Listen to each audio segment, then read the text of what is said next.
Economics का part 3 लेके मैं उपस्थित हूँ। इसमें हम लोग आज 6 सम्स को सॉल्व करेंगे। ठीक है, तो इसमें सब तरह का मिक्स सम है जो कि एग्जाम में आ चुका है नेट के।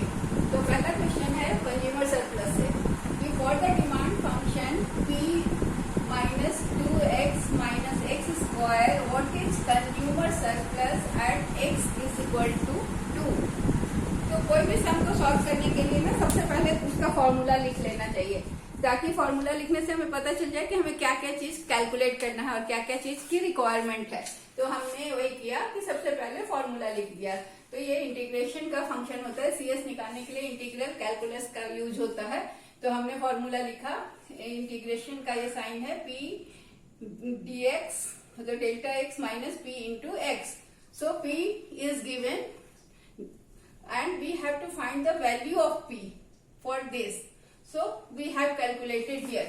So let us do it. कि यहाँ p दिया हुआ है और x का वैल्यू भी दिया हुआ है। तो p कैसे मिलेगा हमें? x का वैल्यू पुट करेंगे जहां जहां x है। तो ये हो गया 15 माइनस 2, x का वैल्यू दिया हुआ है 2 इंटू 2 माइनस 2 का whole square. So it will be 15 minus 4 minus 4, 2 2s are 4, so 15 minus 8, so it is 7. So value of p has calculated as 7. अब हम लोग को ये हमेशा ध्यान रखना है कि प्राइस और कॉस्ट कभी भी नेगेटिव नहीं आता है। अगर आपका क्वेश्चन का आंसर में नेगेटिव प्राइस या कॉस्ट आ रहा है तो इसका मतलब कहीं गलती है क्वेश्चन में। इसके पहले मैंने एक क्वेश्चन लिया था, उसमें नेगेटिव प्राइस आ रहा था, वो गलत सम था। ठीक है, अब हम इसको सॉल्व करेंगे। तो p मुझे मिल गया है, अब इसको हम फॉर्मूला में पुट करते हैं। तो फॉर्मूला में पुट कर रहे हैं, p इज गिवन, p का वैल्यू मिल गया है। यहाँ p जो दिया हुआ है इसका हमको इंटीग्रेशन करना है। 15 minus 2x minus X square minus p का वैल्यू क्या है 7 और x क्या है, x इज गिवन 2, यहाँ पर दिया हुआ है, इंटू 2। ठीक है, अब हम इसका इंटीग्रेशन करेंगे। तो इंटीग्रेशन में क्या होता है कि साइन हटेगा, ये 15x, ये सॉरी यहाँ पर dx होगा, ये पूरा ये ब्रैकेट में आके यहाँ dx होगा माइनस p इंटू एक्स। ठीक है, ये हो गया 2x square by divided by 2 minus x cube divided by, मैंने छोटा x कर दिया है, इससे कोई फर्क नहीं पड़ रहा है अभी फिलहाल, नहीं तो ऐसे ही रहने दें, कंफ्यूजन ना हो इसलिए। ठीक है, डिवाइडेड बाई 3 माइनस 14। ठीक है, अब हम इसको सॉल्व करेंगे, x का वैल्यू पुट करेंगे जहां जहां x है। 15 इंटू 2 माइनस 2 इंटू 2 का whole square divided by 2 minus 2 का cube divided by 3 minus 14। Okay, अब थोड़ा लाल पेन से लिखते हैं ताकि बहुत स्पेस का कांस्टेंट है इसलिए। तो ये हो गया 30 माइनस ये 2 कैंसिल हो गया, तो ये हो गया है minus 4 minus 8 by 3। Okay, so 13 minus 4 क्या हो गया यहाँ, 30 माइनस 4 26 माइनस 8 बाई 3। एलसीएम निकाले, ये p इज इक्वल टू 7 को हम थोड़ा सा इधर कर देते हैं और p इज इक्वल टू 7 जो ये हमारा p निकला था। तो ये हो गया 3 एलसीएम 14।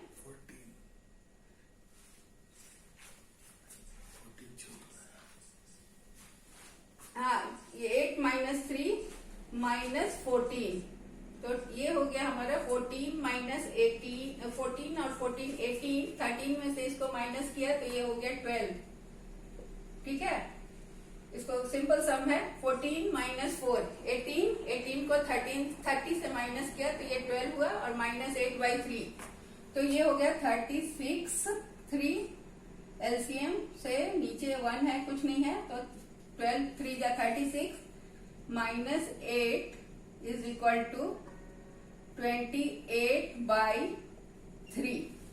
ठीक है, तो हमारा कंज्यूमर सरप्लस क्या आया, CS आया हमारा 28/3।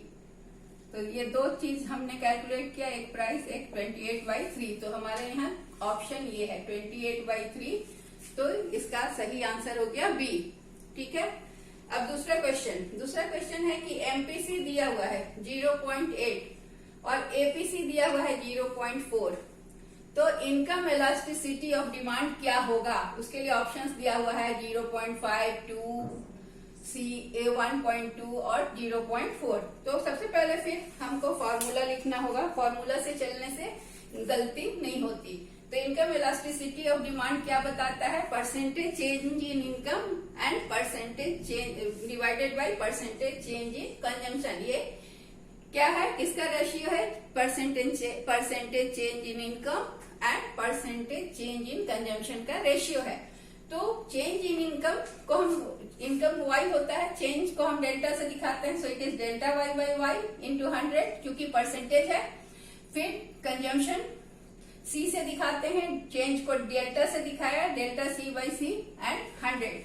तो अब इसको हम इस तरह से भी लिख सकते हैं, delta Y by Y into,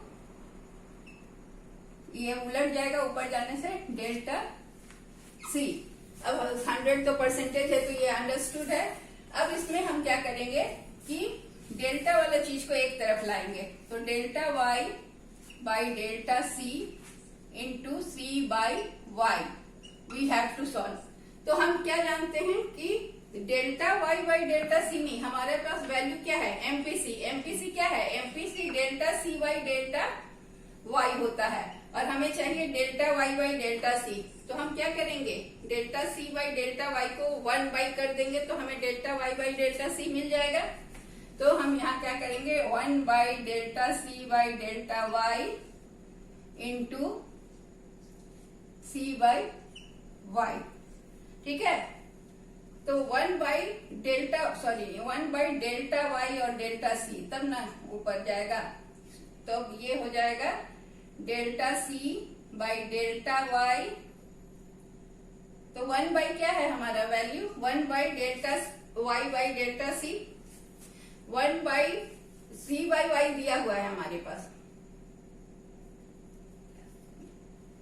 delta Y by delta C दिया है आ रहा है, और हमें कैलकुलेट हमारे पास है delta C by delta Y.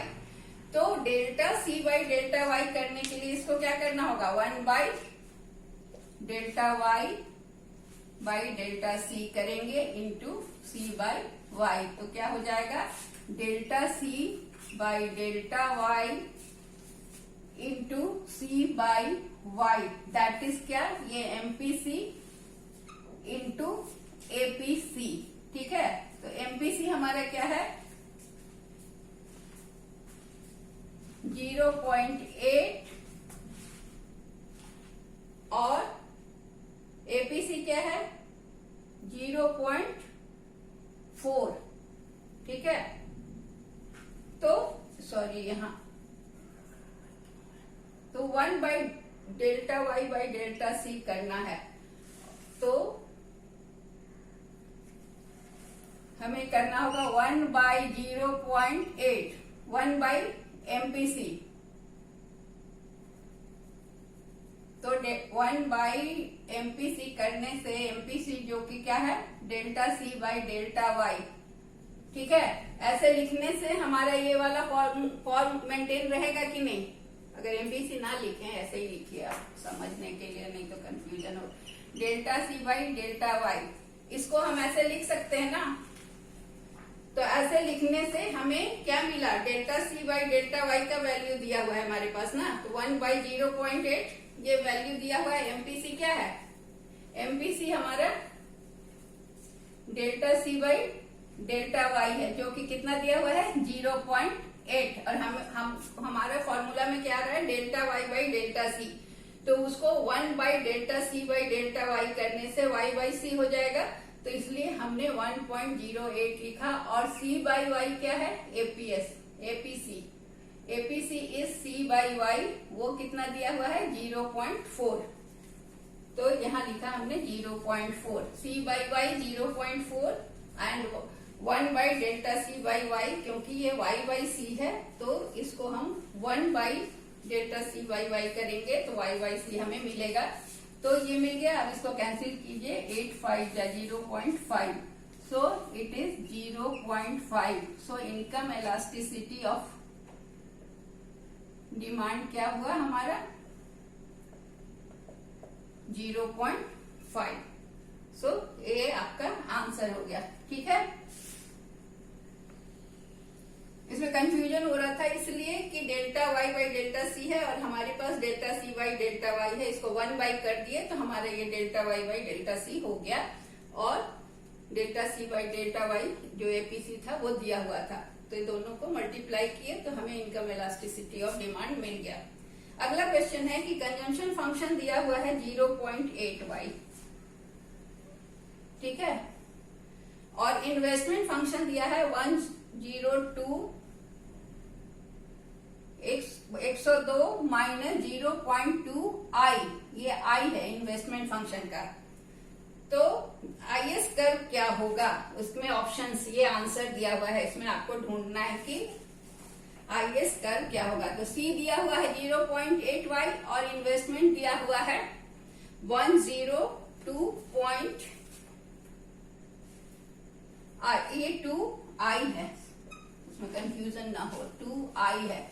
तो y इज इक्वल टू क्या होता है, इक्विलिब्रियम के लिए इन्वेस्टमेंट आईएस का इन्वेस्टमेंट एंड सेविंग का इक्विलिब्रियम क्या होगा, तो y is equal to c plus I. तो c क्या है हमारा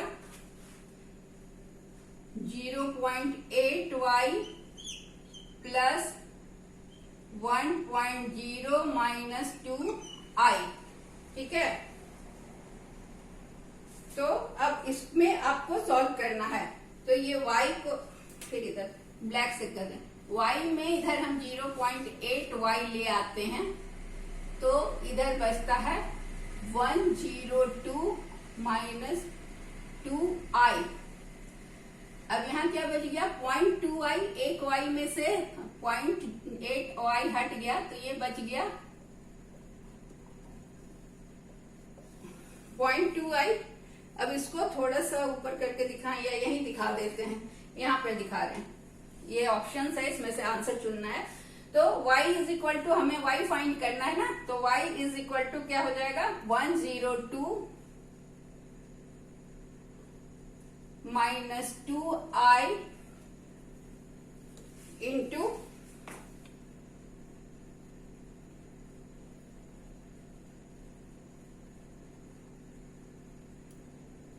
इंटू ये इसका क्या मतलब होता है 2.2 इधर जाएगा तो 5 हो जाएगा ना, 0.2 का मतलब क्या होता है 2/10, तो इसको उधर ले जाएंगे तो ये क्या हो जाएगा 5।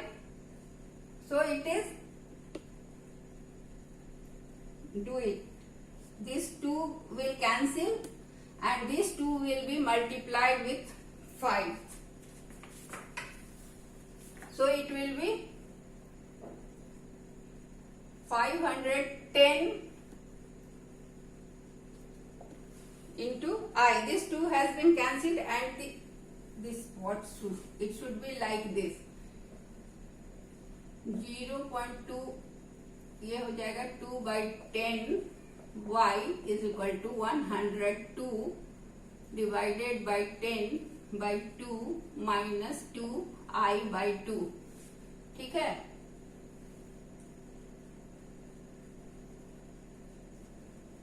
इट इज 1, सिंपली इस 2 को ही इधर ले आते हैं, y is equal to 102 divided by 0.2 minus 2 divided by 2i, so 2 cancels and it is 2/10, so it is 5, 1/5, so it will become 510 divided by I. So answer is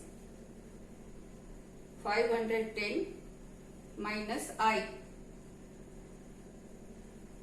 Next question is of probability. Probability. What is the probability of throwing a total sum of 8 from a single throw of 2 dice? दो dice को फेंकने से 8 का कितना combination आएगा, कितना probability, कितनी बार 8 आएगा दो डाइस को एक बार फेंकने से? तो उसमें हमें क्या देखना है कि कितनी संभावना है। तो फेवरेबल चांस कितना है और टोटल चांस कितना है? तो टोटल चांस है, दो डाइस है, 6 इंटू 6 6 बार थ्रो होगा एक बार फेंकने से, तो 36 टोटल चांस आ रहा है। और फेवरेबल चांस कितना आ रहा है? तो आ सकता है 4 और 4 तब 8 होगा, 5 एंड 3 8 होगा, 3 एंड 5 भी आ सकते हैं। एक डाइस में 5 है, एक में 3, एक में फिर दूसरा, एक में 3, दूसरे में 5, एक में 6, दूसरे में 2, एक में 2, दूसरे में 6। तो इस तरह से कितने संभावना आ रही है? 1 2 3 4 5। तो फेवरेबल चांस 5। तो प्रोबेबिलिटी क्या आएगा? 5/36। So probability of getting 8 from single throw of 2 dice is 5/38. It's 36. Okay, so this is your answer. अगला है total function is given 1/10 q cube minus 3q square plus 50q minus 300. C is total cost, q is output or MC at q. We have to find marginal cost at q is equal to 10. So C is given, so we have to find dc by dq, that will be the MC, marginal cost. So it will be first derivative of this function, total cost function, so it will be 3/10 q square minus 6q plus 50. Now what we have to do? We have to put the value of q in the equation. So 3/10 into 10 का whole square, because q is equal to 10 minus 6 into 10 plus 50. So solve this. It is 300. 10 whole square is 100. 3 into 100 is 300 by 10 minus 60 plus 50. So 100. It is 80 minus 60 is equal to 20. So marginal cost is 20. So answer is 20. Next question. C is given 5q square plus 20q plus 10 and P is given 100 minus 3q. So find the price at which profit is maximum. I have solved this question beforehand. So profit कब maximum होगा? When MC is equal to marginal revenue. When marginal cost is equal to marginal revenue. So first of all what we have to do? We have to calculate marginal cost and marginal revenue. तो marginal cost कैसे निकलेगा? तो इसका first derivative marginal cost होगा. So it will be dc by dq, that is take 2 5 ja 10, 10q plus 20. So total revenue, then we have to calculate total revenue in order to calculate marginal revenue. So total revenue is calculated P into Q, price into quantity. So price is given 100 minus 3Q. So it will be multiplied by Q. So it is 100Q minus 3Q square. Now it is marginal revenue, that is dTR by dQ. So it is differentiated with respect to q. So it is 100 minus 6q. 3 2s are 6. Now profit maximization, first order condition, marginal revenue is equal to marginal cost. So we equate marginal revenue and marginal cost. Then what we do? We bring q items this side and numbers this side. So what we get? It is minus 16q minus 80. So minus cancel, q is equal to 18/60. So it is 5. So किस price पे profit maximum होगा? तो P का value जो आया जो ये 5 आया इसको हम लोग कहाँ लिखेंगे, क्वांटिटी। ये क्वांटिटी आया था 300 माइनस 3 इंटू 5। तो क्वांटिटी को जब 5 से मल्टीप्लाई किया गया तो 100 माइनस 15, तो 85 जब प्राइस होगा तब प्रॉफिट मैक्सिमम होगा। So this is the answer. So that's all for today, thank you. Hello friends, question number 3 में एक मिस्टेक हो गया था, पॉइंट छूट गया। पॉइंट छूटने से सारा क्वेश्चन का कैलकुलेशन गड़बड़ा रहता है, तो मैं इसको फिर से कर रही हूँ। तो उसको आप अबेंडन करके इसको देखिएगा, ये क्वेश्चन सही ढंग से सॉल्व हुआ है। ये है क्वेश्चन, कंजम्पशन फंक्शन दिया हुआ है 0.8y और investment function is given 0.102 minus 0.2y। सो इसको मैंने 0.2 यहाँ पर लेना, मैं भूल गई थी, इसलिए ये सम में थोड़ा सा प्रॉब्लम गलत हो रहा था सम। तो फिर से देखते हैं, 0.2 लेते, यहाँ पर लिखना भूल गई थी, इसी से गड़बड़ हुआ। तो अब क्या करना है हमें कि इक्विलिब्रियम इनकम जो पाना है उसके लिए हमें क्या करना होगा, C plus I, consumption plus investment को जोड़ना होगा। तो y is equal to, consumption दिया हुआ है 0.8y और इन्वेस्टमेंट दिया है 100 माइनस 0.2y। हम लोग को ये 0.2 लिखने से ज्यादा क्लियर होगा। अभी फिर से मैं कर रही हूँ उसको 0.2, इसीलिए 0 लिखना जरूरी होता है, 0.2i। ठीक है, अब ये सम गलत नहीं होगा, हर जगह मैं इसको 0.2i कर रही हूँ, इसीलिए गड़बड़ हो गया था वो 0.2i। तो ये मैंने, अब ये i है, यहाँ फिर कंफ्यूजन ना हो। अब क्या किया कि ये y वाला हिस्सा इधर ले आया y के साइड में, तो यहाँ बच गया 102 माइनस 0.2i। अब 1y में से 0.8y घटा दिए तो बच गया 0.2y। ठीक है, तो यहाँ हो गया 102 माइनस 0.2i। ठीक है, ये i है, ये पॉइंट का गड़बड़ से मैथ्स गड़बड़ हो रहा था। अब क्या है कि अब 0.2 को हम 2.10 भी लिख सकते हैं, तो ये 2/10 y is equal to 100 minus 0.2i। अब इसको कट किए तो 1/5 y is equal to 102 minus 0.2i। तो इसको हम क्रॉस मल्टीप्लाई किए तो हमें आया y is equal to 510 minus i, जो कि हमारा ये आंसर है। तो ये सही होगा, उस पहले वाले को मत ध्यान देंगे, उसमें पॉइंट छूटने की वजह से गड़बड़ी हो गई थी। So that's all for today, thank you.